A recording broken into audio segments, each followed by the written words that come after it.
ಸ್ನೇಹಿತರೆ, ಇವತ್ತು ನಾವು ಹೆಣ್ಣು ಮಕ್ಕಳನ್ನು ನಮ್ಮ ಮನೆಯ ಮಹಾಲಕ್ಷ್ಮಿ ಅಂತ ಹೇಳಿ ಕರಿತೀವಿ, ಜೊತೆಗೆ ಸಂಸ್ಕಾರದ ಒಂದು ಸಂಕೇತ ಅಂತ ಹೇಳ್ತೀವಿ. ಆದ್ರೆ ಇತ್ತೀಚೆಗೆ ಒಂದು ಬೀದಿಯಲ್ಲಿ ನಡೆದಂತ ಒಂದು ಘಟನೆಯನ್ನು ನೋಡಿದ್ರೆ ನಿಜಕ್ಕೂ ಕೂಡ ನಮ್ಮ ತಲೆ ತಗ್ಗಿಸುವಂತ ಮಾಡಿದೆ. ಇಬ್ಬರು ಹೆಣ್ಣು ಮಕ್ಕಳು ರಸ್ತೆಯಲ್ಲಿ ಬಿದ್ದು ಕಿತ್ತಾಡ್ತಾ ಇದ್ದಾರೆ. ಸಂಸ್ಕಾರ, ನಾಚಿಕೆ ಅನ್ನೋದು ಸ್ವಲ್ಪವೂ ಕೂಡ ಇಲ್ವಾ?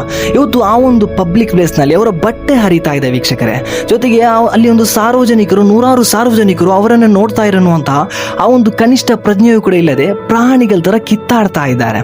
ಇವತ್ತು ಜಗಳ ಏನೇ ಇರಲಿ ಅದನ್ನು ಮಾತಾಡಿ ಬಗೆಹರಿಸಿಕೊಳ್ಬಹುದಲ್ವಾ, ಅಥವಾ ಕಾನೂನಿನ ಮೊರೆ ಹೋಗಬಹುದು. ಸೊ ಈ ರೀತಿ ಬೀದಿಯಲ್ಲಿ ಮಾನ ಹರಾಜು ಹಾಕಿಕೊಳ್ಳುವುದು ಕೇವಲ ಆ ಹುಡುಗಿಯರಿಗೆ ಮಾತ್ರವಲ್ಲ, ಅವರ ಕುಟುಂಬಕ್ಕೂ ಕೂಡ ಅವಮಾನ ಮಾಡಿದ ಹಾಗೆ ಅಲ್ವಾ ವೀಕ್ಷಕರೇ. ಇನ್ನಲ್ಲಿ ನಿಂತಿರೋ ಜನರಿಗೆ ಏನಾಗಿದೆ, ಒಬ್ಬರು ಕೂಡ ಆ ಒಂದು ಜಗಳವನ್ನು ನಿಲ್ಲಿಸಲಿಕ್ಕೆ ಹೋಗ್ತಾ ಇಲ್ಲ. ಬದಲಾಗಿ ಹೆಣ್ಣೊಬ್ಬಳ ಮರ್ಯಾದೆ ಹೋಗ್ತಿರೋ ಒಂದು ವಿಡಿಯೋವನ್ನು ಮಾಡಿ ಜನರು ಸಂಭ್ರಮಿಸ್ತಾ ಇದ್ದಾರೆ. ಇದು ಸ್ನೇಹಿತರೆ ನಮ್ಮ ಸಮಾಜದ ಕ್ರೌರ್ಯತೆಯನ್ನು ಎತ್ತಿ ತೋರಿಸುತ್ತೆ. ಸೊ ಇವತ್ತಲ್ಲಿ ಜಗಳ ಮಾಡೋದು ತಪ್ಪೇ, ಆದ್ರೆ ನಾವೆಲ್ಲರೂ ಕೂಡ ನೋಡಿ ಸುಮ್ಮನಾಗ್ತೀವಲ್ಲ, ಅಂದ್ರೆ ತಡೆಯೋದಿಲ್ವಲ್ಲ, ಸೊ ಅದು ದೊಡ್ಡ ತಪ್ಪು ಸ್ನೇಹಿತರೆ. ಸೊ ಆದ್ರಿಂದ ಇದ್ರ ಬಗ್ಗೆ ನಿಮ್ಮ ಅಭಿಪ್ರಾಯವೇನು, ಮತ್ತು ಇದು ಈ ತರ ಸಾರ್ವಜನಿಕವಾಗಿ ಜಗಳ ಆಡೋದು ಹೆಣ್ಮಕ್ಳು ತಪ್ಪು ಅನಿಸುತ್ತೆ ನಿಮಗೆ? ಸೊ ಹಾಗಾದ್ರೆ ಕಮೆಂಟ್ ಮಾಡಿ.